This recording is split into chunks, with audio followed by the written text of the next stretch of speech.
दोस्तों नमस्कार। आप देख रहे हैं अपना YouTube channel be your money manager. दोस्तों इनकम हो रही है तो टैक्स चुकाना पड़ेगा, चाहे आप पुरुष हों या महिला। लेकिन इनकम टैक्स देनदारी को कानूनी तरीके से आप कम भी कर सकते हैं। सरकार कुछ हद तक टैक्स बचाने का विकल्प भी देती है। तो अगर आप महिला हैं और इनकम टैक्स बचाने के आसान और सुरक्षित जरिया की तलाश कर रही हैं तो इस एपिसोड को शुरू से लेकर के अंत तक देखें। लेकिन सबसे पहले मैं आप सबसे गुजारिश करता हूं कि अगर अभी तक आपने इस यूट्यूब चैनल को सब्सक्राइब नहीं किया है तो जल्दी से कर लें। साथ ही साथ अपने दोस्तों, रिश्तेदारों, जान पहचान वालों को भी इस यूट्यूब चैनल को सब्सक्राइब करने के लिए कहें, शेयर करने के लिए कहें, लाइक करने के लिए कहें और पैसों से जुड़े हुए कोई सवाल हो तो सवाल पूछने के लिए कहें, क्योंकि इस यूट्यूब चैनल के जरिए पैसों से जुड़े हुए आपके हर सवाल के जवाब दिए जाते हैं। तो चलिए आगे बढ़ते हैं।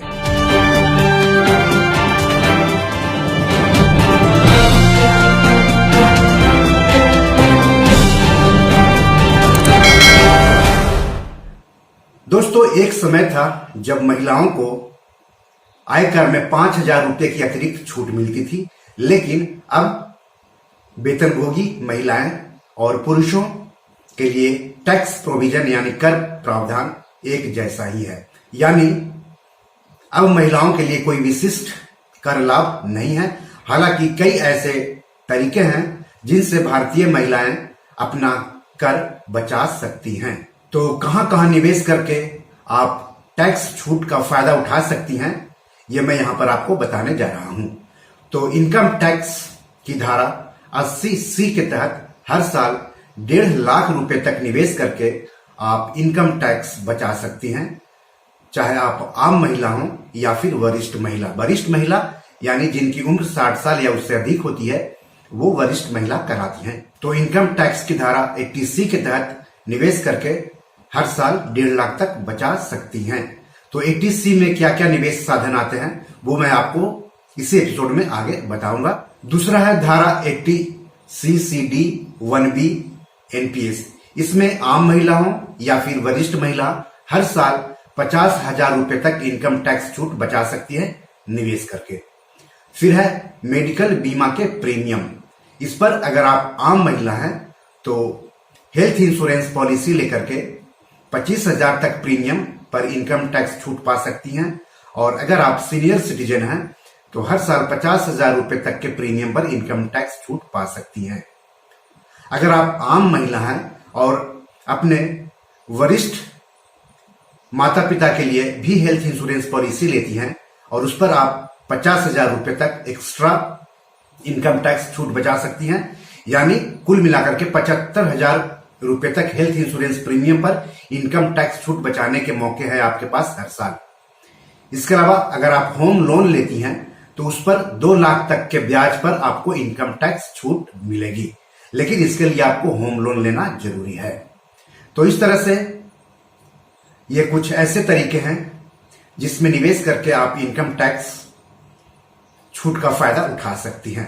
तो अभी हमने बताया था इनकम टैक्स की धारा 80C के तहत कुछ निवेश साधन में निवेश करके आप 1.5 लाख तक इनकम टैक्स छूट का फायदा उठा सकती हैं।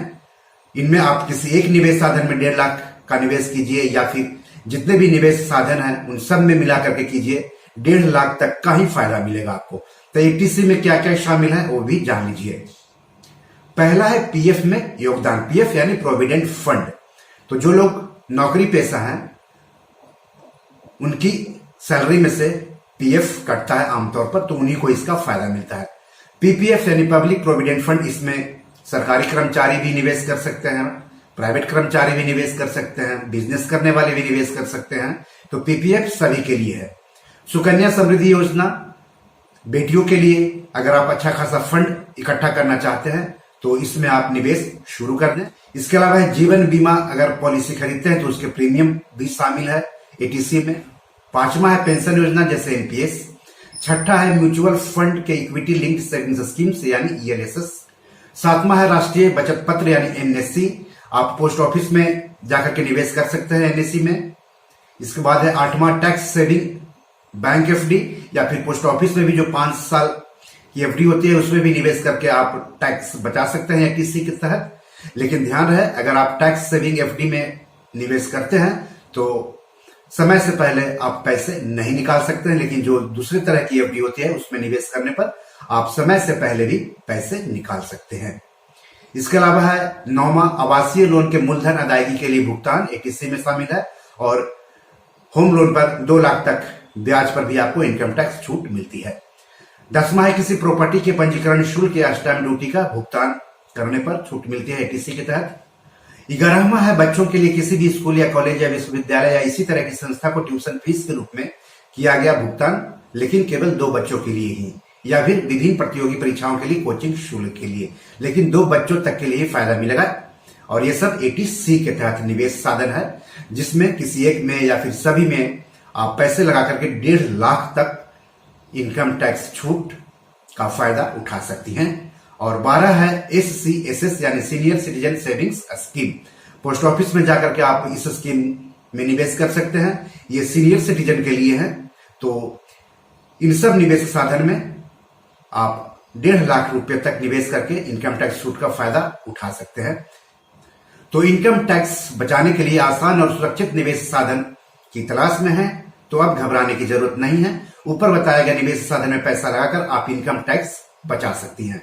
लेकिन ध्यान रहे कि ये इनकम टैक्स पर जो छूट आपको मैंने बताई है, जब आप पुरानी इनकम टैक्स व्यवस्था चुनेंगे उसी पर आपको इसका फायदा मिलेगा। आपको मैं बता दूं कि देश में मोदी राज के दूसरे कार्यकाल से इनकम टैक्स रिटर्न फाइल करने के 2 सिस्टम चल रहे हैं। इनकम टैक्स की पहले से चली आ रही व्यवस्था में करीब 100 छूट का फायदा मिल रहा है, लेकिन नई व्यवस्था में 100 में से 70 छूट को हटा दिया गया है। जिन छूट को नई इनकम टैक्स व्यवस्था में हटाई गई है उसके बारे में भी जान लें। पहला है स्टैंडर्ड डिडक्शन। पुराने इनकम टैक्स सिस्टम में सैलरीड यानी नौकरी पेशा को हर साल 50,000 रुपए तक स्टैंडर्ड डिडक्शन मिलता है, लेकिन नया टैक्स सिस्टम अगर आपने चुना है तो इसका फायदा नहीं मिलेगा। दूसरा है एलटीए यानी लीव ट्रेवल अलाउंस। एलटीए कर्मचारी के सीटीसी यानी कॉस्ट टू कंपनी का हिस्सा होता है। इनकम टैक्स की पुरानी व्यवस्था में कर्मचारी ट्रेवलिंग पर होने वाले खर्च के लिए छूट का दावा कर सकते हैं, लेकिन नई टैक्स प्रणाली में इसका फायदा नहीं मिलेगा। तीसरा है एचआरए यानी हाउस रेंट अलाउंस। पुरानी टैक्स व्यवस्था में कुछ सीमाओं के साथ एचआरए पर टैक्स छूट ली जा सकती है, लेकिन नई टैक्स प्रणाली में इस छूट के लिए भी दावा नहीं कर सकते हैं।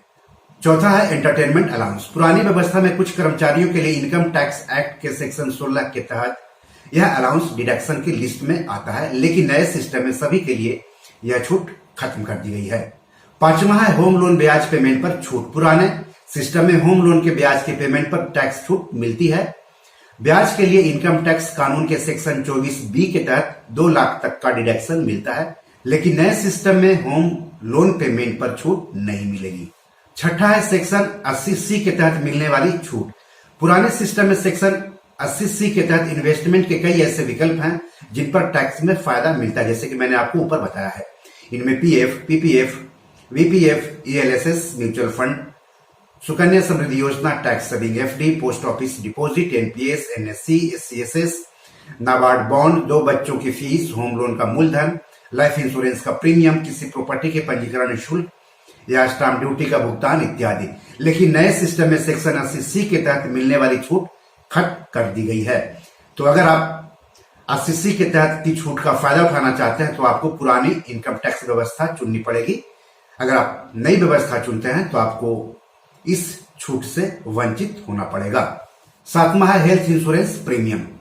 तो आयकर कानून के सेक्शन 80D के तहत जीवन साथी, बच्चों और अपने लिए प्रिवेंटिव हेल्थ केयर चेकअप के खर्च सहित इंश्योरेंस प्रीमियम के लिए डिडक्शन क्लेम कर सकते हैं। क्लेम की यह रकम आम नागरिकों के लिए 25,000 रुपए तक हो सकती है हर साल, जबकि सीनियर सिटीजन के लिए 50,000 रुपए तक हो सकती है। लेकिन जो नई व्यवस्था है उसमें यह छूट खत्म कर दी गई है। 8वां है डिपेंडेंट का मेडिकल खर्च। देश में रहने वाला कोई भी व्यक्ति सेक्शन 80DDB के तहत डिडक्शन क्लेम कर सकता है। अपने या परिवार के डिपेंडेंट सदस्य के मेडिकल खर्च पर यह डिडक्शन क्लेम किया जा सकता है। कानून के तहत डिपेंडेंट के दायरे में जीवन साथी, बच्चे, माता पिता, भाई और बहन आते हैं। नई व्यवस्था में इस डिडक्शन को क्लेम नहीं किया जा सकता, यानी यह व्यवस्था भी खत्म कर दी गई है इनकम टैक्स छूट लेने के लिए। 9वां है एजुकेशन लोन के ब्याज पर टैक्स छूट। पुरानी व्यवस्था में एजुकेशन लोन के लिए चुकाए गए ब्याज भी टैक्स बचाने में मददगार हैं। अपने पत्नी या बच्चों के लिए लिए गए एजुकेशन लोन के चुकाए ब्याज पर टैक्स छूट हासिल है। कानूनी रूप से आप उसके अभिभावक हैं जिसके लिए एजुकेशन लोन ले रहे हैं, तो इसके ब्याज पेमेंट पर आपको छूट मिलती है। नए टैक्स सिस्टम में यह डिडक्शन नहीं मिलेगा। और 10वां है डोनेशन यानी दान। इनकम टैक्स कानून की धारा 80G के तहत किसी चैरिटेबल संस्था को डोनेशन पर डिडक्शन का फायदा मिलता है। कुछ फंडों और संस्थाओं में दान देने पर टैक्स छूट मिलती है। दान की रकम कुल टैक्स योग्य आय से कट जाती है। इस कटौती का फायदा कोई भी टैक्स पेयर ले सकता है। नई व्यवस्था में यह छूट खत्म कर दी गई है। तो आपने जाना कि कहां कहां निवेश करके या कहां कहां पैसे लगा करके आप इनकम टैक्स छूट हासिल कर सकती हैं। तो बी योर मनी मैनेजर में आज इतना ही। धन्यवाद, नमस्कार।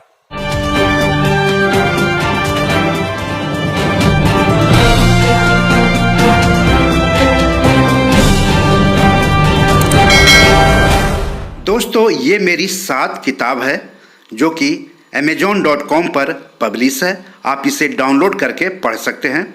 इन किताबों के लिंक्स इस वीडियो के डिस्क्रिप्शन में दिए हुए हैं। इन 7 किताबों में से 5 किताब मनी मैनेजमेंट पर है, यानी पैसा निवेश करके अधिक पैसा कैसे कमाएं पर आधारित है।